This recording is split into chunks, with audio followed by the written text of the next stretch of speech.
Emily in Green Bay, how are you? Hey, how you guys doing? Pretty good. Okay. That's good. So my question is about dealing with death, I suppose, and how do you guys deal with the realization that there probably is no afterlife, which is what I'm going through right now. I've been an atheist for a long time, but recently realized it through watching your show. I actually had some confusion about agnosticism versus atheism, which you guys cleared up for me, so thanks for that. Sure, you're welcome. Yeah, but I suppose I've been thinking about, thinking about these issues a lot more recently. Especially like my parents just finished doing their will and putting together their papers and whatnot.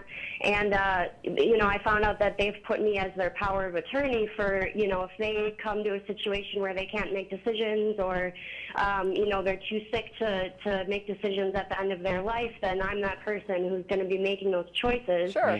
Mm-hmm. And so I've been thinking about this a lot, and for a long time, I guess I reject the idea of heaven and hell, the way that, it's typically described, but I've held on to this belief of that there's some kind of consciousness after life, and I realize that I really have no reason to believe that besides the fact that it's comforting, and the idea of not existing to me is really terrifying. Okay. And also to think of my loved ones just being gone is really hard to deal with, which I imagine it's hard for a lot of people to deal with. But I don't know, I guess I'm just stuck between the rationality of knowing that it's improbable and then getting rid of this long-held belief that there is something out there or something to be had afterwards. Emily, I think I know where you're coming from. Let me just ask you real quickly, were you raised in a religious home? I was raised Lutheran, and I went to church and Sunday school and did that whole thing, but as I was going through confirmation classes, I had a lot of doubts and questions, and my religious leaders could not answer them to my satisfaction. Okay.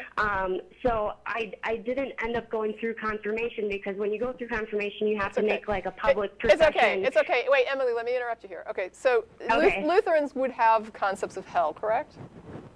Yeah. Okay, and so they have the idea of the good place and the bad place, right? Yeah. Okay, and so they use the threat of hell on their adherents, just like many other churches do. You're aware that, like, some beliefs that have reincarnation, such as Buddhism, believe in an ultimate sort of non-ego existence, right? Where they're not going to be like themselves and exist for an eternity in heaven, right? Like they have this sort of, one day I will not be. And then you have other groups that believe in some of them would go on for eternity, and other people will die and it's finite for them. Like Jehovah's Witnesses have a lot of people believe that a lot of people when they die are just going to die, and that's going to be the end of them, and they're okay with that. Not all churches put the fear of death into their adherents, which is just translating to the fear of hell. There are groups of people who don't have this sort of heightened fear of death because they've never been threatened with eternal torment after they die. The thought that you could be risking that after you die is a pretty traumatic thing to teach a child. And so it's not uncommon for somebody who grows up in a tradition of hell to come out of that with a real fear when somebody says afterlife isn't there, and they have this horrifying idea of death. Because when you look at the Bible stories, death was a curse, right? It wasn't just like a natural state where people die. There's this idea that dying was this horrible thing inflicted on humanity. And it's taught that way. It's presented that way in the churches, that it's this horrible thing that we brought on ourselves, and dying is awful. But Jesus came, and he's going to resurrect you and make you live forever so that you can overcome death, this awful, awful death, right? And I'm not saying that, death is wonderful, and certainly I'm still alive, so I'm not, like, rushing to off myself or anything like that. But there's some people are not as freaked out by the prospect of one day I will not exist as other people are freaked out by it. And weirdly, I don't know how to explain. I was raised with hell, but I was never really traumatized by the idea of realization that, oh, there's no afterlife. But there are some people that share your view that have a real tough time with it, and I don't know if that helps or not, but we also get people that write to us and say, even though I know it's completely implausible, I can't shake the fear of hell that the church put into me. That fear of hell, I go to bed at night, still terrified.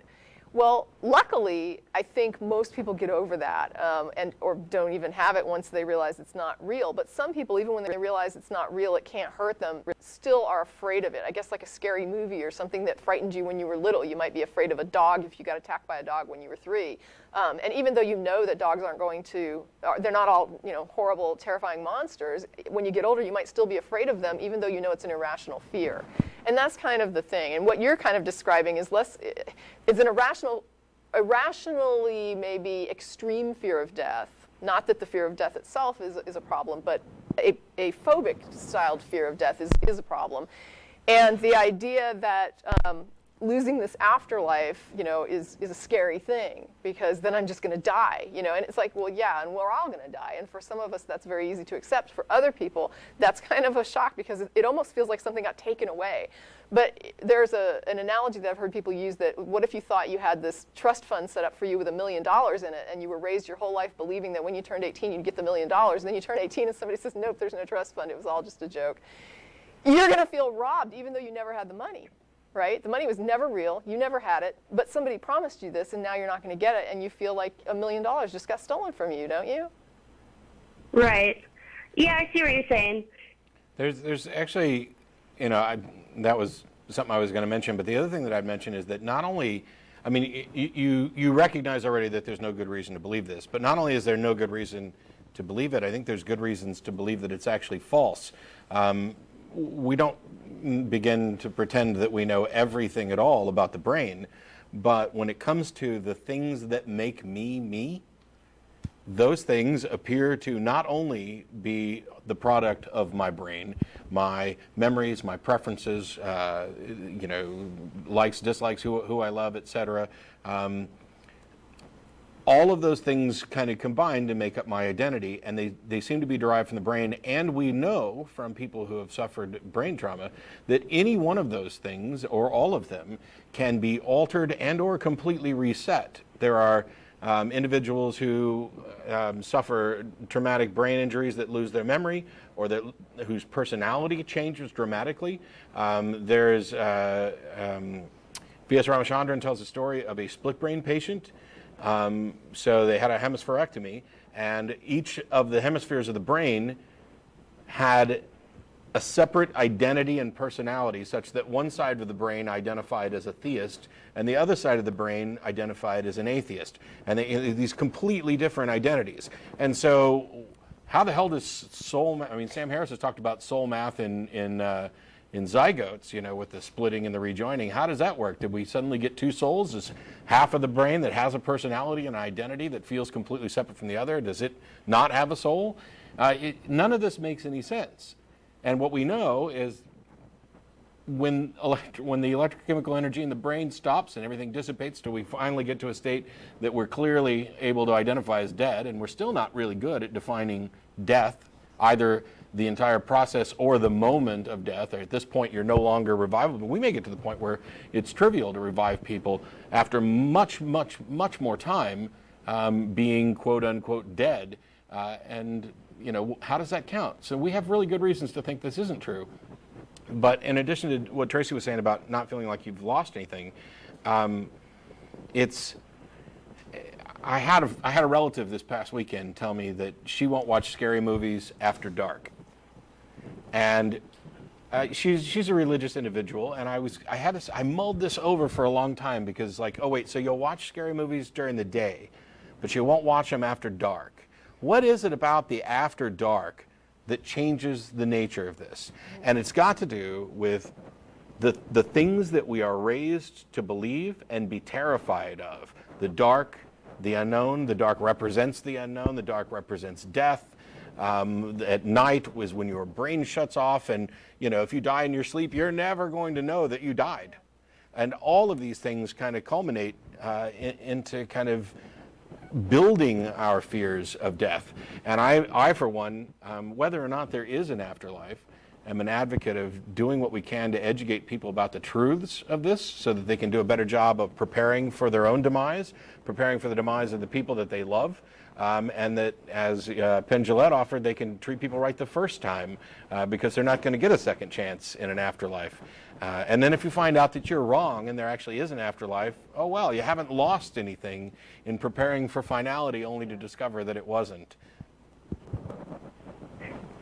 Right. I see what you guys are saying. And I mean, I don't really think that, I don't have a feeling that I've lost anything because I never really had a strong notion of heaven and hell to begin with. Mm-hmm. It was just an idea that there was something like, you know, some kind of consciousness, which I haven't thought about this in a long time. And, you know, I'm at a point now where I am sort of coming to the realization, like with things that Matt has said, you know, like things we know about the brain and where memories and personality are stored and stuff, and people with traumatic injuries, and it really points to the fact that there isn't, you know, that sort of consciousness outside of the brain. So I'm in the process of, you know, reconciling that and trying to, you know, I guess reshape my idea of death and the world that we live in, I guess. Yeah, there's a lot of this, you know, I mean, kind of relates back to something we said earlier, where I can't put myself in Tracie's head and experience life as Tracie, and so there's this major disconnect when somebody dies, because apart from the animation and what they produce as thoughts, everything you know about them is sitting there immobile. It doesn't make any sense. This is clearly the same person that I've been interacting with for my entire life, and yet they're not.